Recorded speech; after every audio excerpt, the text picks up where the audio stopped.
Magandang umaga mga igan. Magpapasko ng walang bahay ang mahigit 4,000 residente na nasunugan po dyan sa Barangay Addition Hills sa Mandaluyong City kahapon. Maapila sila ng tulong lalo't nagsisiksikan sila dyan po sa 3 evacuation center. May live po si Jay Sabale. Jay. Igan, sa 3 magkakaibang evacuation centers nga tumuloy ang nasa 4,000 katao na nabiktima ng sunog kahapon, habang iba naman magdamag silang nagbantay sa kanilang mga tahanan upang hindi nga makuhanan ng kalakal. Pasado alas 10 na ng gabi nang ideklarang fire out ang sunog na tumupo sa mahigit 800 bahay rito sa Addition Hills, Mandaluyong. Sa taya ng lokal na pamahalaan, nasa 4 hanggang 5,000 ang bilang ng individual na nasunugan. Lahat sila nagsisiksikan sa 3 evacuation center na inilaan ng lungsod. May mga nananatili sa Josefa Bella Elementary School, Andres Bonifacio Integrated School at sa hardin ng Pag-asa o Botanical Garden na pinakamalapit na sa evacuation center sa sunog. Ayon kay Teresita Pillas, officer in charge ng City Social Welfare and Development, nakakalungkot ang nangyari lalo't 2 linggo pa lamang ang nakakaraan nang huling nagkasunog sa lugar.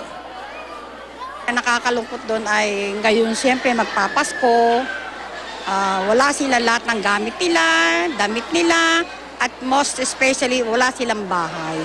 Sa Botanical Garden, puno ng evacuee mula sidewalk hanggang sa loob ng hardin. May ibang nasa covered court habang iba'y naghanap ng kahit anong may silong. Bitbit nila ang mga naisalbang gamit, maging ang kanilang mga alagang hayop.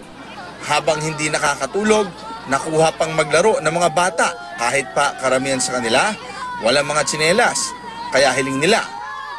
Pagkain. Ano? Pagkain? School supplies po. School supplies. Opo. Saka? School supplies, tas damit.